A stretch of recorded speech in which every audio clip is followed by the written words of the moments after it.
अस्सलाम वालेकुम व्यूवर्स, कैसे हैं आप सब। उम्मीद करता हूँ सब बखैर आफियत होंगे। व्यूवर्स, मर्दों में एक मसला आ जाता है, नौजवान लड़कों में या फिर ज़्यादा उम्र के मर्दों में ये मसला आ जाता है कि उनके जो ब्रेस्ट साइज़ है वो बढ़ना शुरू हो जाती है, यानी उनकी जो छातियाँ हैं औरत की तरह बढ़ना शुरू हो जाती है। इसको गायनोकोमेशिया कहते हैं। आज की इस वीडियो में हम गायनोकोमेशिया की काज़ेज़ देखेंगे कि इसकी क्या काज़ होती है कि ये ब्रेस्ट जो हैं मर्दों के औरतों की तरह बढ़ना शुरू हो जाते हैं। और साथ में मैं आपको होम्योपैथिक की मेडिसिन भी बताऊँगा कि उससे ये मसला हल हो जाएगा, क्योंकि इसमें बाज़ औक़ात तकलीफ़ भी होती है, लेकिन तकलीफ़ से ज़्यादा एम्बैरेसमेंट का मसला होता है, यानी बंदा शर्मिंदा-सा होता है कपड़ों में, या वैसे ही वो रनिंग करेगा या कोई और एक्सर्शन का काम करेगा, या मर्दों की तरह वो मतलब शर्ट उतारना उसके लिए मुश्किल हो जाता है।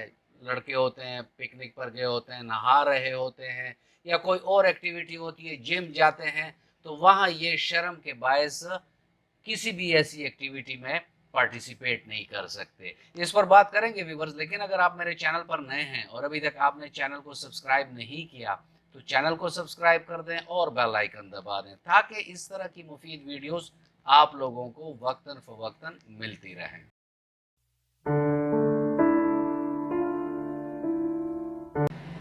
व्यूअर्स, गायनोकोमेशिया एक तो ये होता है कि जो ब्रेस्ट के जो टिश्यूज हैं वो ही बढ़ना शुरू हो जाते हैं। इसे ओरिजिनल या असल गायनोकोमेशिया कहते हैं। एक और गायनोकोमेशिया होता है, उसे सूडो गायनोकोमेशिया कहते हैं।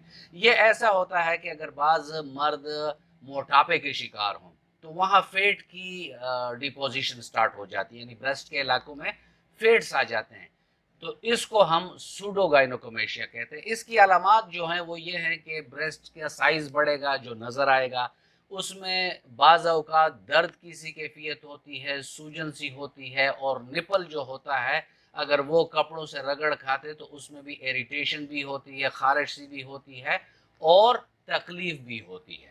व्यूअर्स, अब हम देखते हैं कि इसकी वजूहात क्या हैं। इसकी जो पहले सबसे बड़ी वजह है वो तो है मेडिकेशन। अगर किसी को कैंसर हुआ है या प्रोस्टेट कैंसर हुआ है या कहीं और कैंसर हुआ है और वो अद्वियात ले रहा है एंटी कैंसर की जो कन्वेंशनल मेडिसिन में है, तो उनसे भी ये मसला हो जाता है। दूसरा, जो आम लोग इस्तेमाल करते हैं रेनाटिडिन, सेमेटिडिन, फोमेटिडिन या PPI proton pump inhibitors, omeprazole, lansoprazole, इस टाइप के ग्रुप्स जो हैं, इसमें भी अगर आप लिटरेचर में देखें तो उन्होंने बड़ा वाज़ेह लिखा होता है कि इन अद्वियात से गायनोकोमेशिया का मसला होता है। इसके अलावा जो मेल हार्मोन्स हैं टेस्टोस्टेरोन, अगर वो डिक्लाइन पर चले जाएं और कम हो जाएं, यानी मेल हाइपोगोनाडिज्म हो जाए, तो उन केसेस में भी गायनोकोमेशिया हो जाता है। इसके अलावा व्यूअर्स, जो नशे हैं, अल्कोहल है, आइस है, चरस है, अफ्यूम है, गांजा है, इस टाइप के जो नशे हैं, इसका भी ये इफेक्ट होता है कि ये गायनोकोमेशिया क्रिएट कर लेता है।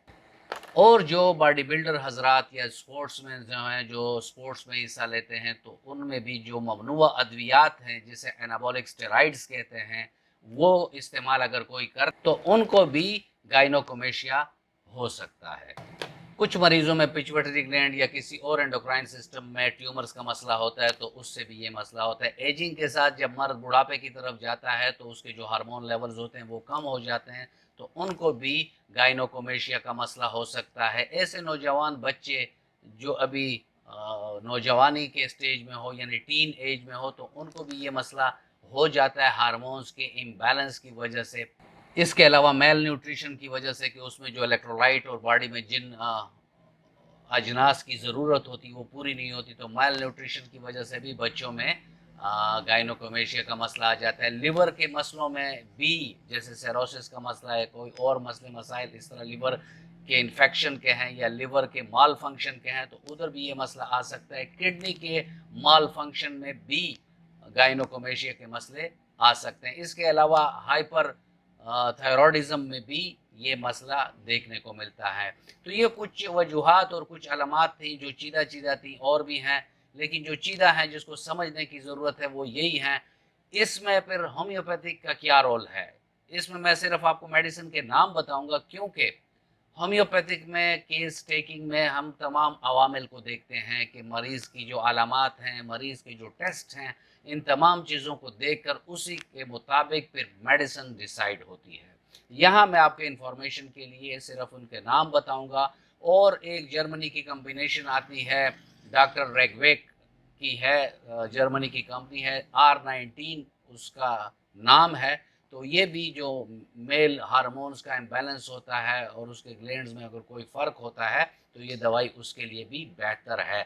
लेकिन इसमें कोई सेल्फ मेडिकेशन आप ना करें, किसी कॉम्पिटेंट होम्योपैथिक डॉक्टर के पास जाएँ, अपने तमाम अलामात दें ताकि आपको बिलमिसल दवाई मिल सके। विवर इसमें कैलकेरिया आयोडेटा है, आर्सेनिक आयोडेटम है, कैलकेरिया कार्ब है, योहेम्बेनियम है। साथ में इसमें जो मेल हार्मोन की वजह से मसले होते हैं उसके लिए टेस्टोस्टेरोन भी है, उसके अलावा एग्नस कास्ट है, उसके अलावा लाइकोपोडियम है। तो हमारे होम्योपैथिक में इसकी काफ़ी रेंज है जो गाइनोकोमेशिया को परमानेंटली ट्रीट कर लेते हैं। इसके अलावा भी हमारे होम्योपैथिक में अलामात के मुताबिक अद्वियात हैं जो आपको कोई कॉम्पिटेंट डॉक्टर ही आपकी अलामात देकर बता सकता है। व्यूअर्स, ये था आज का टॉपिक और मैं उम्मीद करता हूँ कि आपको अच्छा लगा होगा। अगर आपको अच्छा लगा है तो वीडियो को लाइक कर दें और फ्रेंड एंड फैमिली मेम्बर्स के साथ इसको शेयर कर दें। मिलते हैं किसी ऐसी ही अच्छी वीडियो में, तब तक के लिए इजाज़त। अल्लाह हाफ़िज़।